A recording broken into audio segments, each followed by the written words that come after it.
The champagne bubbles felt like poison on my tongue.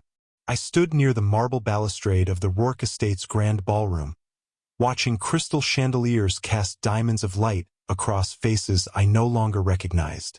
Vincent was somewhere in this glittering crowd, and for the first time in 3 years of marriage, I couldn't find him. The charity gala was his stage. Politicians kissed his ring while pretending it was a handshake.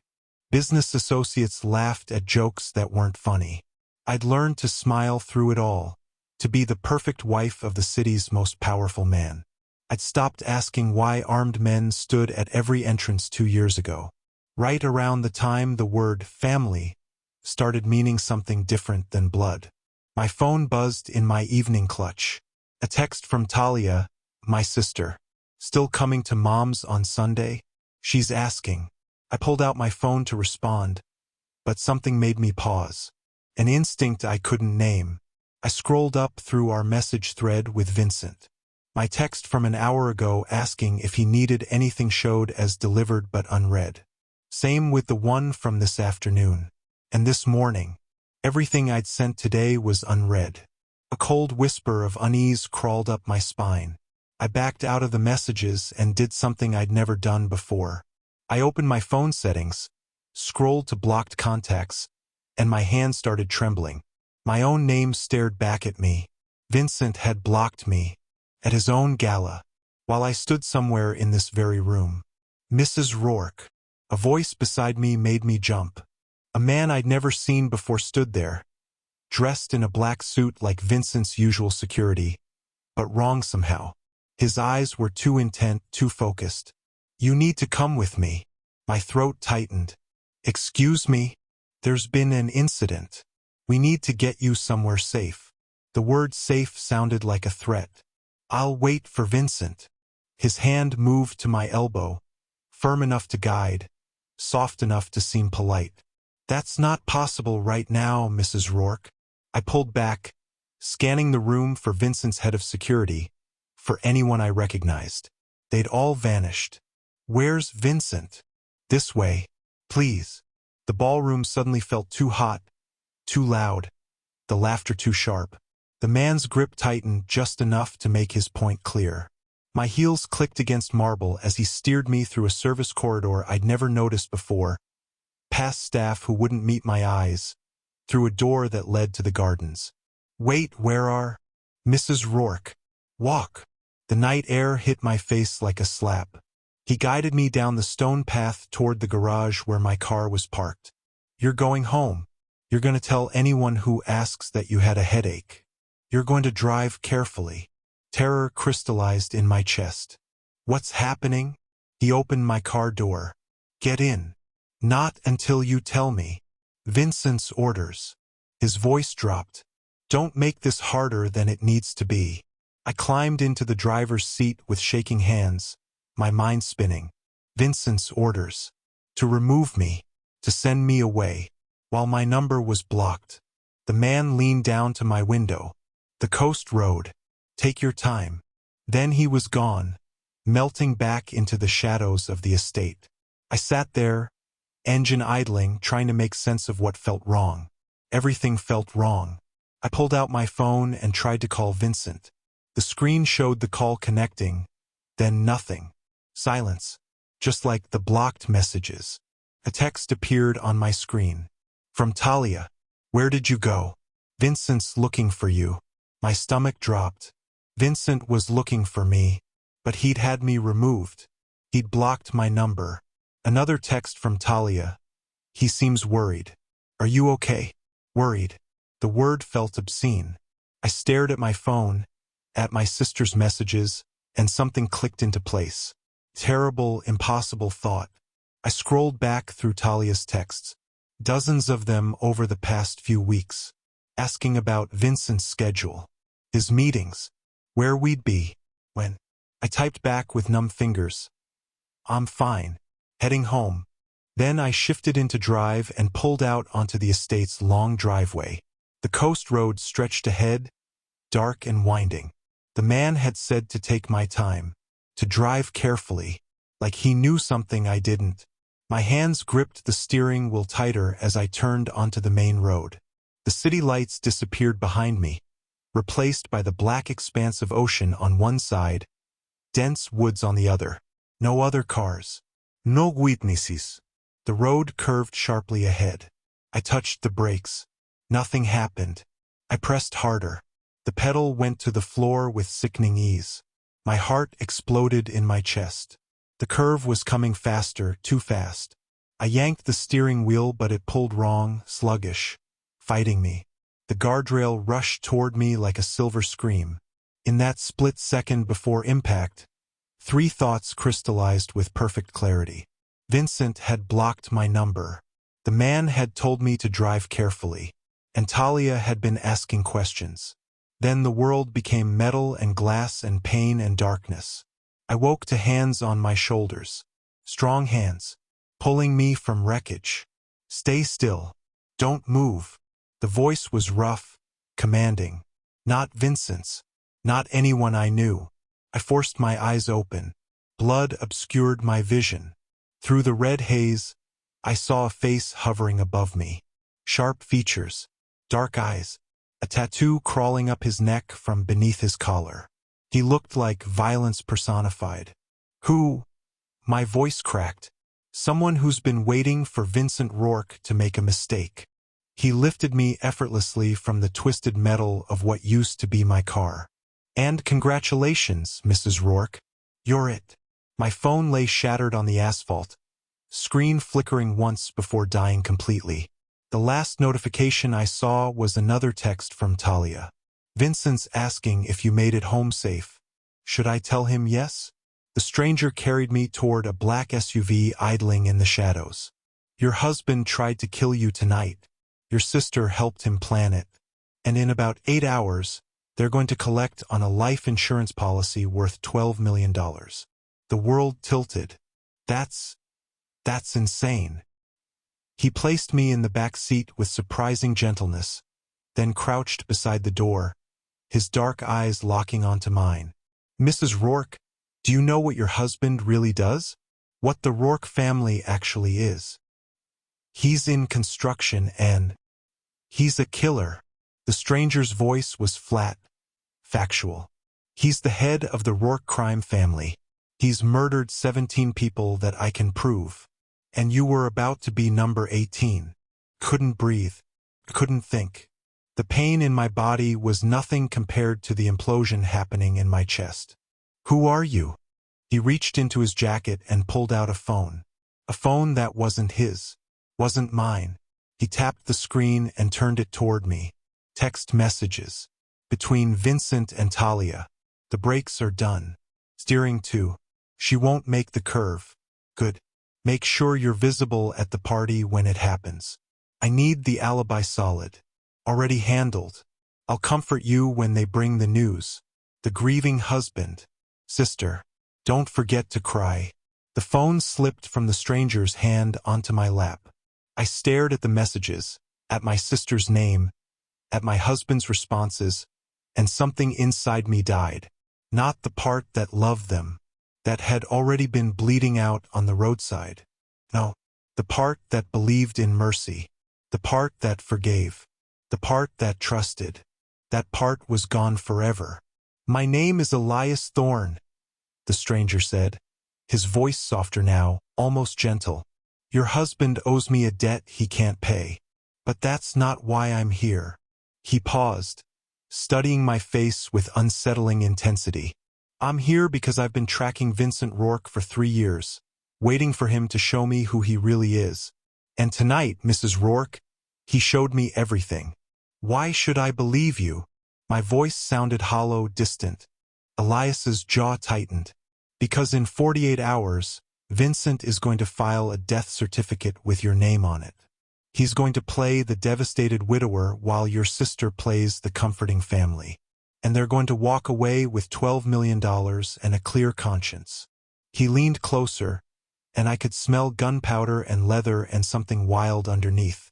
Unless you decide you'd rather be the ghost who haunts them instead of the corpse they bury. I looked down at the phone in my lap. Talia's messages.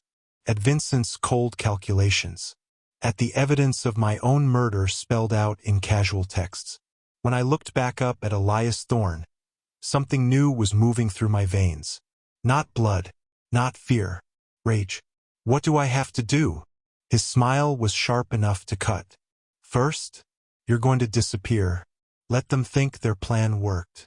And then, Mrs. Rourke, we're going to destroy them both. The SUV pulled away from the wreckage, from the crime scene of my old life, from the woman I used to be. Behind us, my car burned against the guardrail, a funeral pyre for the fool who'd believed in love and family and trust.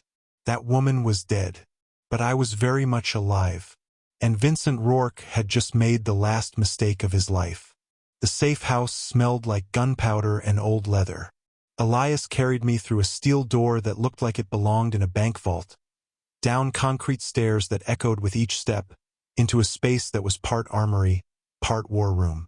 Maps covered one wall. Surveillance photos covered another. And in the center of them all was Vincent's face. My husband smiled at me from a dozen different angles.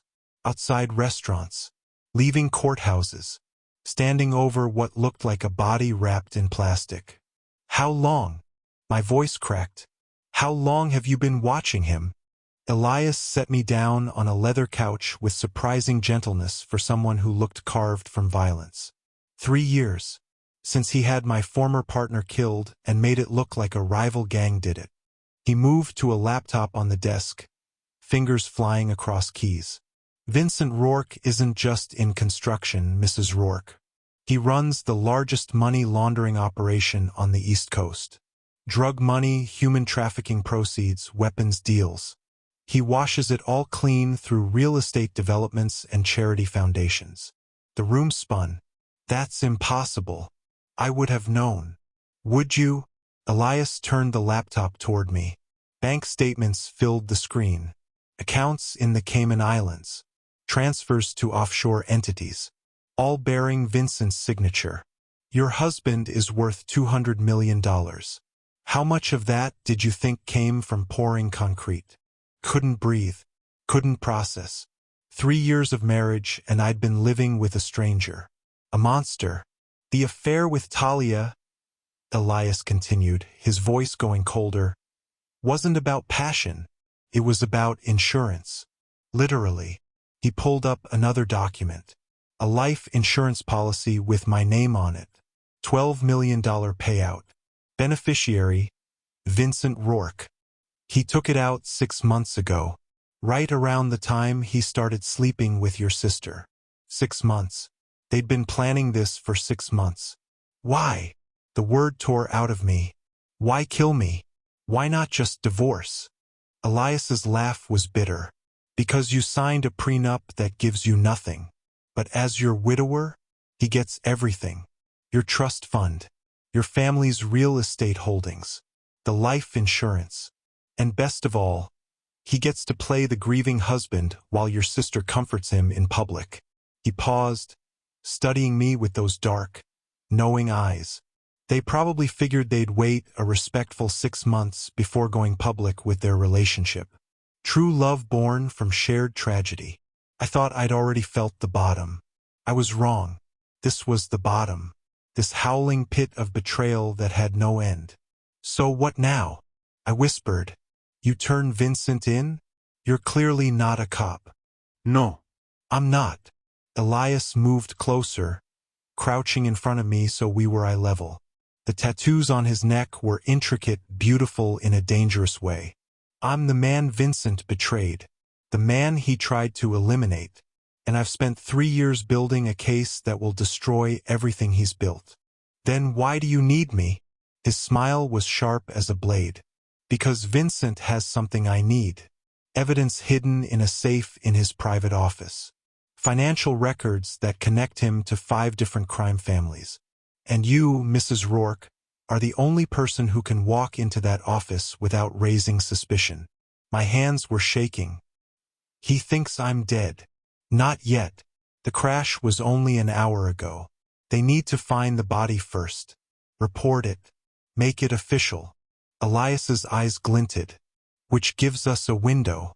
A chance to make Vincent believe you survived. That you're coming home. Confused. Injured. But alive. Every instinct screamed at me to run. To disappear. To get as far from Vincent and Talia and this nightmare as possible. But then I remembered the texts. Talia's casual cruelty. Vincent's cold calculations. The way they'd plotted my death like it was a business transaction. If I help you, I said slowly, what do I get?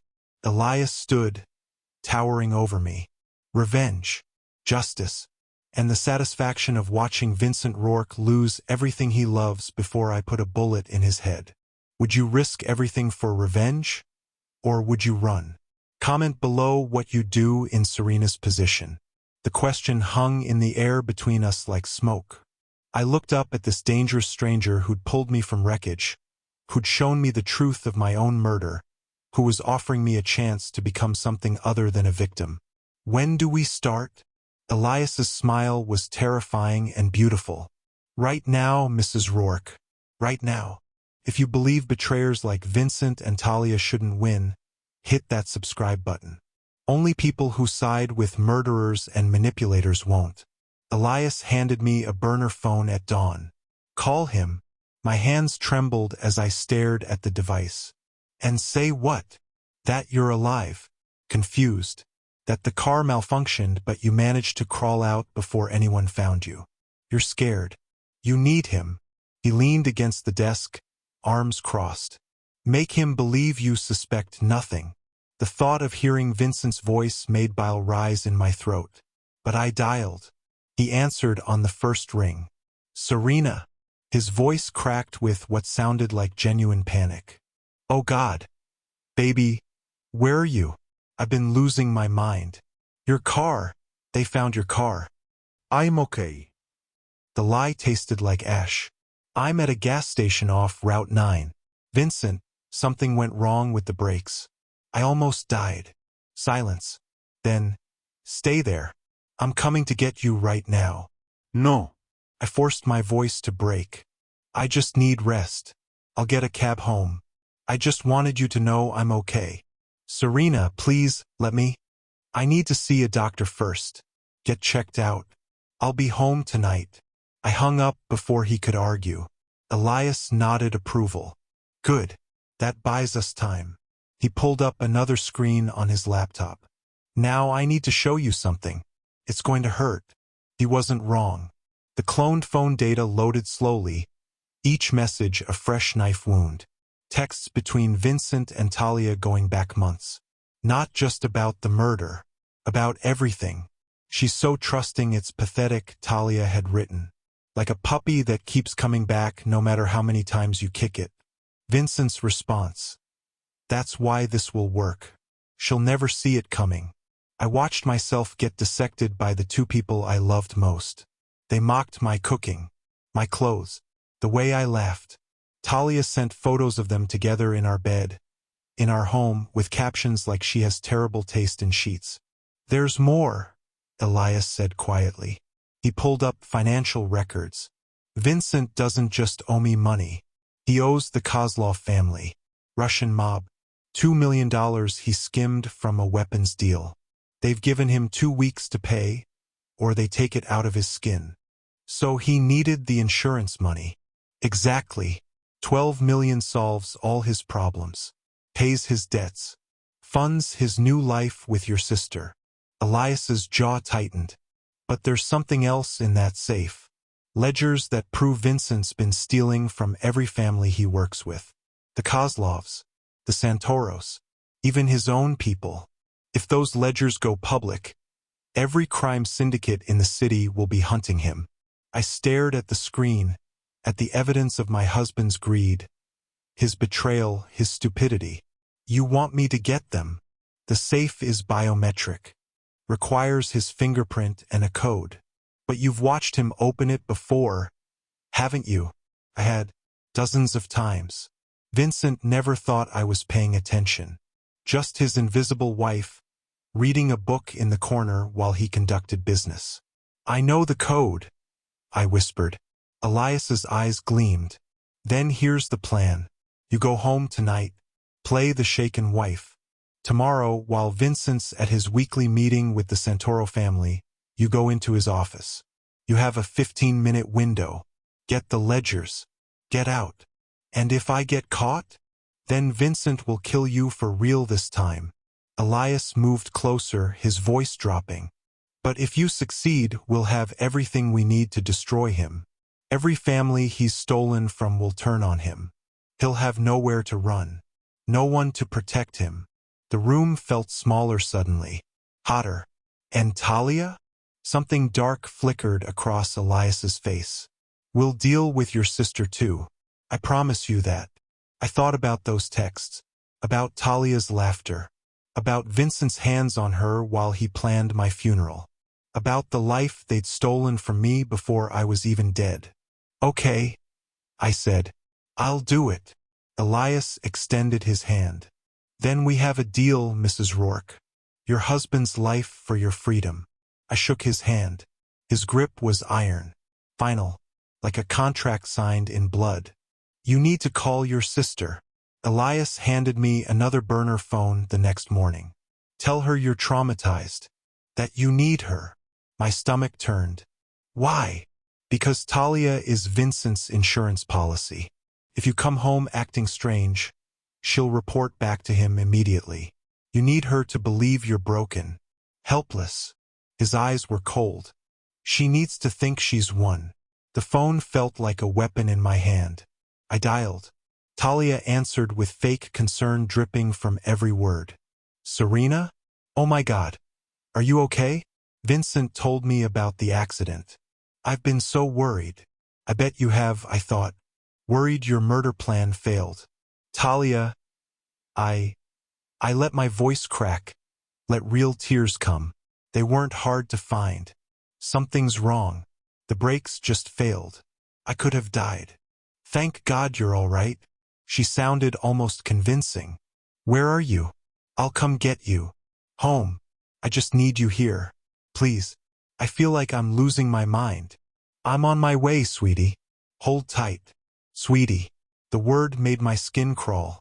I hung up and looked at Elias. She's coming. Good. That keeps her away from Vincent while you're in his office tomorrow. He pulled out a tablet, swiped through more files. I need you to understand something about your sister, Serena. This wasn't just an affair. Talia has been feeding Vincent information about you for over a year. He showed me the evidence. Reports Talia had sent to Vincent. My therapy sessions that I'd confided in her about. My fears about our marriage. My suspicions about Vincent's work. Even my passwords and security codes. She's been his informant, Elias said flatly. Every secret you told her, she sold to him. Every vulnerability you shared, she weaponized. The betrayal was a living thing now, clawing through my chest. Why? Why would she do this? Money. Vincent paid her $50,000 for intel. But mostly, Elias leaned closer. Because she wanted what you had. The prestige. The power. She didn't just want Vincent. She wanted your life. I thought about every late-night conversation with Talia. Every tearful confession. Every moment of sisterly trust. All of it had been a performance. Akon. She'd been playing me from the start. How do I face her? My voice was hollow. How do I sit across from her and pretend I don't know? The same way you'll face Vincent. Elias stood, moving toward a locked cabinet. By being ready for war. He pulled out a handgun. Compact. Lethal. You need to know how to protect yourself. Tomorrow, when you're in that office, if something goes wrong, you need to be able to fight back. I've never fired a gun. Then you'll learn today. He handed it to me. The weight was surprising. Real. Vincent and Talia made you a target, Serena. I'm making you a weapon. For the next 3 hours, Elias trained me. How to hold the gun. How to aim. How to breathe through the fear. How to pull the trigger without hesitation. In a fight, you don't think, he said, his hands adjusting my stance. You react. You survive. Can you do that? I thought about Talia's texts. About Vincent's laughter. About the way they'd tried to erase me. Yes, I said. I can do that. That evening, when Talia arrived at the safe house Elias had staged to look like a friend's apartment, she hugged me tight. I smelled Vincent's cologne on her neck, felt her press a kiss to my cheek like Judas in the garden. "You poor thing," she murmured. "Thank God you're safe." I held her close and thought about the gun Elias had taught me to use, about the ledgers I'd steal tomorrow, about the moment when she'd finally understand what she'd created. A monster in her own sister's skin. If you've ever been betrayed by someone you trusted completely, hit like.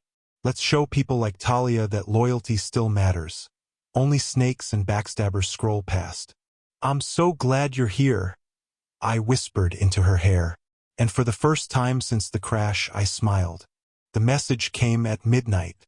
An encrypted email to Elias's secure server with a single line. "I have what you need."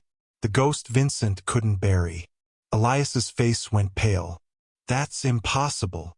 "What is?" He showed me the sender's signature. Lena Moretti, Vincent's former accountant. She handled all his dirty money for 5 years until she discovered he was skimming from his own operation. His voice was tight. "Vincent made her disappear 3 years ago. I assumed she was dead. But she's not. Apparently not." He typed a response, fingers flying. "And if she has what she claims, we won't need to break into Vincent's safe. She'll have copies of everything." 2 hours later, we met Lena in an abandoned warehouse by the docks.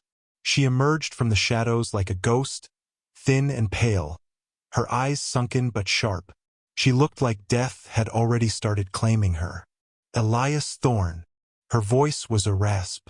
"I heard you've been hunting Vincent." "Good. It's about time someone finished what I started." "We thought you were dead," Elias said carefully. "Vincent thought so too. That's why I'm still breathing." She coughed, a wet, rattling sound. "I have stage 4 lung cancer. 6 weeks, maybe 8. I don't plan to die without taking that bastard with me." She pulled a weathered leather satchel from her coat and handed it to Elias. Inside were USB drives, ledgers, and documents that looked like they'd been hidden for years. "Everything Vincent stole," Lena said. "From the Kozlovs, the Santoros, the Yakuza, even from his own family's operations. $15 million over 5 years, all documented. Account numbers, transfer dates, signatures." She looked at me for the first time. "You must be the wife." "I was," I said quietly. "He tried to kill you. It wasn't a question. That's his signature move. When people become inconvenient, he erases them. He tried it with me when I confronted him about the embezzlement. Staged a car accident, just like yours. My blood ran cold. How did you survive?" "I saw it coming. Vincent's not as clever as he thinks. The man's a pattern." She coughed again, harder this time. Blood flecked her lips. "I've been hiding ever since. Collecting evidence. Waiting for someone who could actually use it." Elias opened one of the ledgers. His eyes widened. "This is everything. Every crime family he's stolen from. Every deal he's sabotaged. If this goes public..."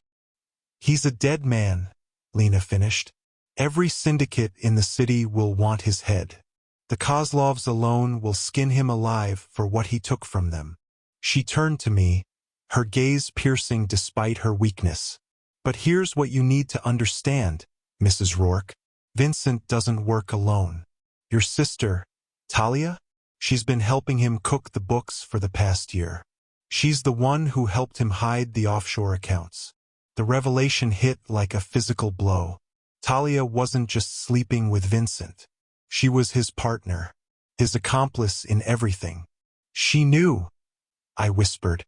"She knew what he was from the beginning. She knew, and she chose him anyway." Lena's expression was pitiless. "Some women are born victims. Others are born vipers. Your sister's the latter. What would you do if you discovered your own family was part of the plot to destroy you? Drop a comment. I need to know I'm not alone in this. Elias carefully packed the documents. This changes everything. We have enough to destroy Vincent without ever stepping foot in his office. No, I said, surprising myself. We still go in. We take everything. I want him to know it was me. I want him to see my face when his world collapses.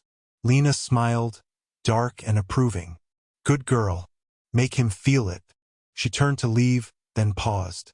One more thing. Vincent's meeting with the Kozlovs tomorrow night. 9 p.m. at the old cannery. He's trying to negotiate more time on his debt. If you want to watch him beg, that's where he'll be. Will you be there? I asked. Her laugh was bitter. I'll be dead by then, honey. But you make sure Vincent knows who sent you. Tell him Lena Moretti says hello from hell. Then she disappeared into the darkness, a ghost returning to her grave. Elias looked at me in the silence that followed. Are you ready for this? Once we move, there's no going back. I thought about Vincent's hands on Talia, about the texts planning my death, about Lena dying alone because Vincent decided she was inconvenient. I've been ready since the moment my brakes failed, I said. Let's burn his empire to the ground. The audio file was labeled simply, Insurance Discussion March 15th. Elias hesitated before playing it, his hand hovering over the laptop. You don't have to listen to this. Yes, I do. He pressed play. Vincent's voice filled the room, smooth and casual like he was ordering dinner. The policy's active. 12 million. Clean payout within 30 days of death certificate. Then Talia, her laughter like broken glass. God, this is almost too easy. She actually thinks you love her. She thinks everyone loves her. That's her problem. Vincent's tone was mocking, cruel. Serena lives in a fairy tale. The devoted husband, the loyal sister. She never looks deep enough to see the rot. When are you doing it? Talia asked. There was excitement in her voice. Anticipation. Tomorrow night, after the gala, I'll have someone tamper with her brakes and steering. She takes the coast road home alone. One sharp curve and it's over. Tragique accident. No witnesses. And then what? We wait 6 months before we can be together publicly. Yes. Vincent sounded bored now. You'll play the grieving sister. I'll play the devastated husband. We'll comfort each other. People love a love story born from tragedy. Talia laughed again. She's going to die thinking we both loved her. That's the best part. That's the only mercy she'll get, Vincent said. Then the recording ended. I sat in silence, trembling. The room felt too small, the air too thin. Elias reached for me, but I stood abruptly, backing away. Who are you? My voice cracked. Really? Because you're not just some rival Vincent screwed over. You have resources, connections, safe houses, encrypted servers. I gestured at the equipment around us. This isn't a personal vendetta. This is an operation. Elias was quiet for a long moment. Then he moved to the desk, pulled out a badge, and placed it on the table between us. Federal agent. The name read, Daniel Thorne. My real name is Daniel, he said quietly. I've been undercover for 4 years, infiltrating the Rourke operation. Elias Thorne was the persona I created. A rival. A threat. Someone Vincent would notice. My head spun. You're a cop. Was. I went rogue 6 months ago. His jaw tightened. My partner, Sarah, she got too close to Vincent's operation. He discovered she was federal. Had her killed and made it look like a drug deal gone wrong. The agency closed the investigation, called it an acceptable loss, told me to move on. But you didn't. I couldn't. Pain flickered across his face. Sarah was more than my partner. She was my family. And Vincent took her from me the same way he tried to take you. Like she was nothing. Like her life didn't matter. I saw it then. The rage beneath his control. The grief he'd weaponized into purpose. We were the same, he and I. both hunting the same monster for different reasons. So this isn't about the money Vincent owes you, I said. It never was. The debt is real. But you're right. This is about justice. The kind the system won't give us. He looked at me with those dark, haunted eyes. I've spent 4 years building this case, gathering evidence, waiting for the right moment to destroy him. And then you survived that crash, and I realized Vincent had finally made a mistake. Me. You. He moved closer. You're the witness I needed, the victim who lived, the wife who knows his secrets. With you and Lena's files, we can dismantle everything Vincent's built. Every family he's stolen from will turn on him. Every alliance will crumble. He'll have nowhere to hide. I thought about the recording, about Talia's laughter, about Vincent's casual cruelty, about Daniel's dead partner and Lena's dying breath. When we do this, I said slowly, when we destroy him, I need to be the one who faces him. Not you. Not the families. Me. Daniel studied me. Why? Because he needs to know that the woman he tried to erase is the one who brought him down. He needs to see my face, hear my voice, know that his easy plan created the thing that destroyed him. Something dark and approving flickered in Daniel's expression. All right, Serena. When the moment comes, he's yours. He extended his hand. Partners. I took it. Partners. But as our hands clasped, I felt something shift between us. Something dangerous and electric. Something that had nothing to do with revenge and everything to do with two broken people recognizing each other in the dark. Daniel felt it too. I could see it in the way his grip lingered, in the way his eyes held mine a moment too long. After this is over, he said quietly, what will you do? I thought about the woman I used to be, the one who believed in love and loyalty and family. That woman was dead, buried in the wreckage of my car. I don't know, I admitted, but I know I'll never be anyone's victim again. Good, Daniel said, because the world needs more survivors and fewer ghosts. The text came from Vincent at dawn. We need to talk. The manor. Come alone. It's time you knew the truth. Daniel read it over my shoulder. It's a trap. I know. I checked the gun tucked into my waistband. That's why I'm bringing the truth with me. We arrived at the Rourke family manor an hour later. Daniel's team positioned around the perimeter, invisible but ready. I walked through the front door carrying Lena's leather satchel like a bomb. Vincent stood in the grand foyer, and for a moment he looked like the man I'd married. Concerned. Loving. Then Talia stepped out from the shadows behind him, and the illusion shattered. Serena. Vincent's voice was gentle. Thank God you're all right. We need to talk about what happened to your car. Do we? I set the satchel on the marble floor. Or do we need to talk about how you sabotaged it? How you planned my murder for $12 million while sleeping with my sister? Talia's face went pale. Vincent's expression didn't change, but something cold flickered in his eyes. I don't know what you think you know, he started. I know everything, Vincent. I pulled out the ledgers, threw them at his feet. Lena Moretti sends her regards from the grave. So does your partner Sarah, Daniel's partner you had killed. And so does every crime family you've been stealing from for 5 years. Vincent's mask cracked. You've been talking to Thorne. I've been surviving you. I turned to Talia, who stood frozen like a deer. Did you think I wouldn't find out? About the affair? About you feeding him my secrets? About you helping him plan my death and laughing about how easy I was to fool? Serena, please, Talia's voice broke. It wasn't supposed to be like this. What was it supposed to be like? My voice rose, raw with rage. You were supposed to comfort him at my funeral? Wear black to my memorial while wearing his cologne?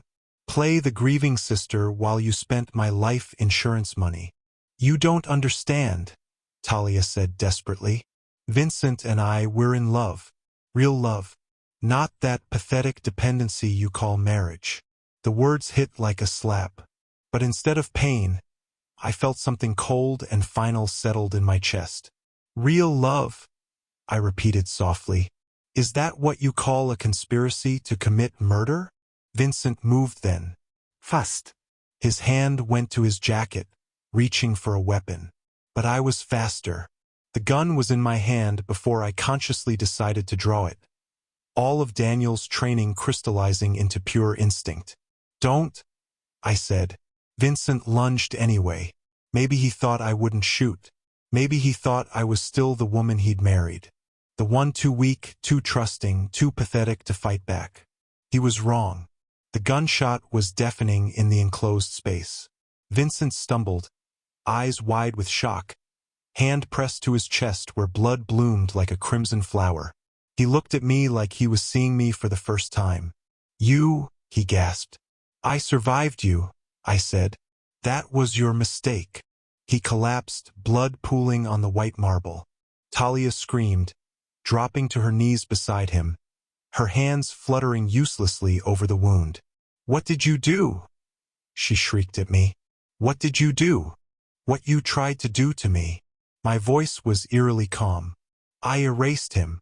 Daniel burst through the door, weapon drawn, his team behind him. He took in the scene, Vincent bleeding out on the floor, Talia sobbing, me standing with the gun still in my hand. He lunged for a weapon, I said mechanically. Self-defense. Daniel nodded, already moving to secure the scene. Talia Green, you're under arrest for conspiracy to commit murder, fraud, and racketeering. Talia looked up at me, mascara streaming down her face, and I saw it. The moment she realized she'd lost everything. Her lower. Her freedom, her future. I'm your sister, she whispered. No, I said. You're a stranger who shares my blood, and that's all you'll ever be. If you can't stand people who betray family for greed and lust, comment justice served. Show manipulators like Vincent and Talia that actions have consequences. Only cowards who excuse betrayal will stay silent. As they dragged Talia away in handcuffs, still screaming my name, I looked down at Vincent's body. The man who'd tried to make me disappear. The man who'd underestimated the woman he'd created. I felt nothing. No guilt. No satisfaction. Just a cold, empty certainty that the old Serena Rourke had died in that car crash after all. And something far more dangerous had taken her place. The woman who walked through the door 15 minutes later made Daniel's entire team tense. She was tall, elegant, dressed in a white suit that probably cost more than my car. Her blonde hair was pulled back severely, revealing a face that was beautiful in the way a winter storm is beautiful. Cold, merciless, deadly. Alina Kozlov, Daniel said quietly, his hand moving to his weapon. Russian mob. Vincent owed her family $2 million. Alina's ice-blue eyes swept the scene, lingering on Vincent's body with clinical detachment. Owed, past tense. Her accent was slight, cultured, which means his debt transfers to his estate. She looked directly at me. To his widow. My blood ran cold. I don't have $2 million. No. But Vincent was creative with his collateral. She pulled out a document, handed it to me. My hands shook as I read it. Contract. Signed by Vincent. Using me as security for his debt. If he defaulted, I became property of the Kozlov family. This isn't legal, I said, voice hollow. Legal. Alina's laugh was sharp. Mrs. Rourke, your husband laundered money for the Yakuza, embezzled from 5 crime families, and tried to murder you for insurance money. Do you think legality matters in this world? Daniel stepped forward. She's under federal protection. You can't touch her. Can't I? Alina's smile was razor-thin. Tell me, Agent Thorne, are you willing to start a war with the Kozlov family over one widow? Because that's what taking her will cost you. The room felt like a powder keg. I could see Daniel calculating odds, weighing outcomes. He'd fight for me. I knew that. But it would be bloody, costly, maybe fatal. Wait. I moved forward, placing myself between them. I have something you want more than me. Alina's eyebrow arched. Do you? I grabbed the satchel, pulled out Lena's documents. Vincent didn't just owe you 2 million. He stole from you 3 million over 2 years, funneled through offshore accounts in the Caymans. I spread the ledgers on the floor. Every account number, every transfer date, every password. It's all here. Alina's expression didn't change, but something flickered in her eyes. Interest. Hunger. He also stole from the Santoros, the Yakuza, the Bratva. 15 million total. I met her gaze steadily. I'm offering you everything. All of Vincent's assets. All his offshore accounts. All his hidden properties. In exchange for my freedom and one guarantee. What guarantee? There was a woman, Lena Moretti. She helped me expose Vincent. She's dying. I want your word that no one touches her. That she dies in peace. Alina was quiet, studying me like I was a chess piece she hadn't anticipated. You would trade millions for the safety of a dying woman? I would trade anything to not be owned by anyone ever again. Something almost like respect crossed Alina's face. She pulled out her phone, made a call in rapid Russian, listened, then hung up. The Kozlov family accepts your terms. Vincent's assets in exchange for your freedom and protection for Lena Moretti until her natural death. She extended her hand. But understand this, Mrs. Rourke. You walk away from this world tonight. If you ever return, if you ever cross us again, the debt comes back. And next time, there will be no negotiation. I shook her hand. Her grip was iron. I understand. Alina collected the documents, the ledgers, every piece of evidence that would lead her to Vincent's stolen fortune. As she moved toward the door, she paused. Your husband was a fool, she said without looking back. He thought you were weak because you were kind. He died because he couldn't tell the difference between mercy and strength. She glanced over her shoulder. Don't make the same mistake, Mrs. Rourke. Mercy is a luxury you can no longer afford. Then she was gone, taking Vincent's empire with her. Daniel moved to my side. You just gave away millions. I gave away his blood money, I corrected. I bought my freedom. There's a difference. He looked at me with something I couldn't quite name. Admiration? Concern? What now? I stared at Vincent's body being covered by the coroner's team, at the blood still wet on the marble, at the ruins of everything I'd once called home. Now, I said quietly, now we face whatever comes next. I didn't know then that what comes next was already watching from the shadows, already planning, already moving, and it wore a face from Daniel's past. We stood in the safe house 3 hours later, the adrenaline finally draining away, leaving only exhaustion and something else. Something dangerous that had been building between us since that first night. You should rest, Daniel said, but he didn't move away. So should you. I didn't move either. The space between us felt electric. Charged. He'd saved my life. I'd helped him avenge his partner. We'd destroyed Vincent together, two broken people weaponizing their pain into something that looked like justice. Serena. His voice was rough. After everything that's happened, you should walk away from this. From me. Build a life somewhere safe. Safe, I repeated. I don't think I know what that means anymore. He stepped closer, his hand rising to cup my face with surprising gentleness. It means not standing next to someone like me, someone who's made too many enemies, someone who... I kissed him, cut off his words with my mouth because I was tired of people telling me what I should want, what I should feel, what I should be. Daniel froze for half a heartbeat, then his control shattered.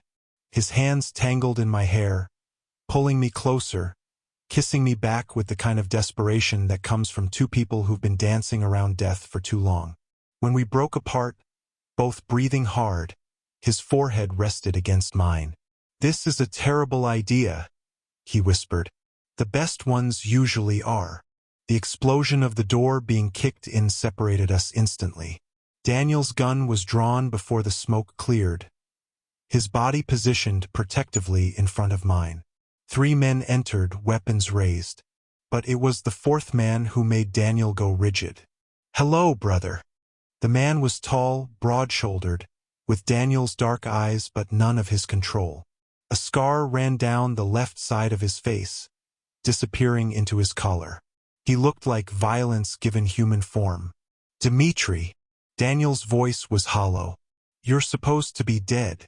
So were you after that operation in Prague." Dmitri's smile was cruel. "But here we are, both of us very much alive, both of us with debts to settle. I don't know what you want, liar." Dmitri moved closer, his men flanking him. "You left me to die, Daniel. Left me to rot in a Russian prison for 3 years while you played hero for the agency.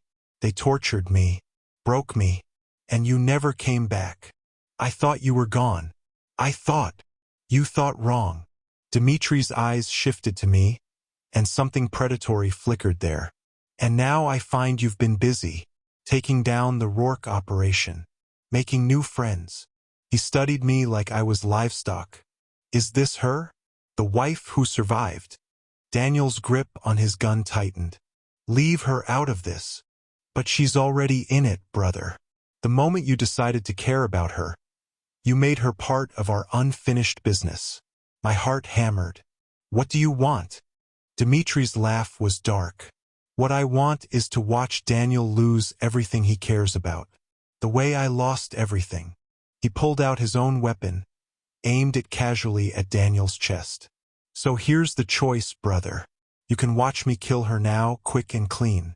Or you can surrender yourself. Come with me. Let me have my revenge slowly, properly, over years." And she walks away free. "Don't," I said to Daniel. "Don't you dare." But I could see it in his eyes. The calculation, the guilt, the same thing that had driven him to hunt Vincent for 4 years. Daniel Thorne was a man who paid his debts, even the ones that would destroy him. "How do I know you'll let her go?" Daniel asked quietly. "You don't. But you know if you fight, my men will kill you both." Dmitri smiled. "At least this way, one of you lives. Which would be worse? Losing someone you love, or watching them sacrifice themselves for you? Tell me in the comments, because I honestly don't know anymore." Daniel looked at me, and in that look was everything we hadn't said. Everything we wouldn't have time to say. "I'm sorry," he whispered. "Daniel, no." He lowered his weapon. Dmitri's men moved in immediately, grabbing him, forcing him to his knees. Daniel didn't resist, just kept his eyes on me. "Run," he said. "When you get the chance, run and don't look back." Dmitri laughed. "How noble, how pathetic." He gestured to his men. "Take him." They dragged Daniel toward the door. He didn't fight, didn't struggle, just accepted his fate like penance for sins I didn't fully understand. "Wait," I heard myself say. Dmitri paused, looking back at me with mild interest. "Take me instead." The room went silent. Daniel's eyes widened in horror. Serena, no. "You want revenge on your brother? Fine. But killing him gives you nothing. A quick end to years of rage." I stepped forward, hands raised. "But me? I'm leverage. I'm the thing he'll spend the rest of his life trying to get back. That's real revenge. That's a wound that never heals." Dmitri studied me, head tilted. "You'd trade yourself for him?" "I'd trade anything to not watch another person die because of me." Something flickered in Dmitri's expression. Surprise. Maybe even respect. "You're either very brave or very stupid." "Both," I said. "Probably both." He looked between us, calculating. Then he smiled, slow and dangerous. "All right, Mrs. Rourke. You want to be the martyr? Let's see how long that nobility lasts." His men released Daniel and grabbed me instead. Daniel lunged, but Dmitri's gun pressed against his forehead stopped him cold. We stood in the safe house 3 hours later, the adrenaline finally draining away, leaving only exhaustion and a desperate, dangerous connection. Daniel's forehead rested against mine. "This is a terrible idea," he whispered. "The best ones usually are." The moment shattered as the door exploded inward. Daniel's gun was drawn instantly, his body a shield in front of mine. 3 armed men entered, but it was the 4th who commanded the space. Dmitri. "Hello, brother." Dmitri's voice was cruel, a mirror image of Daniel's, twisted by rage. "You thought I was gone. You thought wrong." Dmitri moved closer, his eyes shifting to me. "Is this her? The wife who survived? She's the reason you're exposed, Daniel. The moment you decided to care about her, you made her part of our unfinished business." Dmitri raised his weapon. "Here's the choice. You can watch me kill her now, quick and clean. Or you can surrender yourself. Come with me. Let me have my revenge slowly, properly, over years." And she walks away free. "Don't," I said to Daniel. "Don't you dare." Daniel's face was a mask of torture. He looked at me, the guilt over his past sins and the protective fury colliding. "How do I know you'll let her go?" he asked quietly. "You don't. But you know if you fight, my men will kill you both." Dmitri smiled. "At least this way, one of you lives. Which would be worse? Losing someone you love, or watching them sacrifice themselves for you? Tell me in the comments, because I honestly don't know anymore." Daniel lowered his weapon. Dmitri's men moved in immediately, grabbing him, forcing him to his knees. Daniel didn't resist. "Wait," I heard myself say. Dmitri paused, looking back at me with mild interest. "Take me instead." The room went silent. Daniel's eyes widened in horror. Serena, no. "You want revenge on your brother? Fine. But killing him gives you nothing. A quick end to years of rage." I stepped forward, hands raised. "But me? I'm leverage. I'm the thing he'll spend the rest of his life trying to get back. That's real revenge. That's a wound that never heals." Dmitri studied me, head tilted. "You'd trade yourself for him?" "I'd trade anything to not watch another person die because of me." "You're either very brave or very stupid." "Both," I said. "Probably both." He looked between us, calculating. Then he smiled, slow and dangerous. "All right, Mrs. Rourke. You want to be the martyr? Let's see how long that nobility lasts." His men released Daniel and grabbed me instead. Daniel lunged, but Dmitri's gun pressed against his forehead stopped him cold. "One condition, Dmitri." I looked at him steadily. "Talia Green is my burden. She remains in custody, paying for her crimes. Don't touch her. Done. She's irrelevant." Dmitri gestured to his men. "Take her." They dragged me toward the door. Daniel struggled against Dmitri's grip, his voice tearing across the room. "I will find you, Serena. No matter how long it takes, I will find you.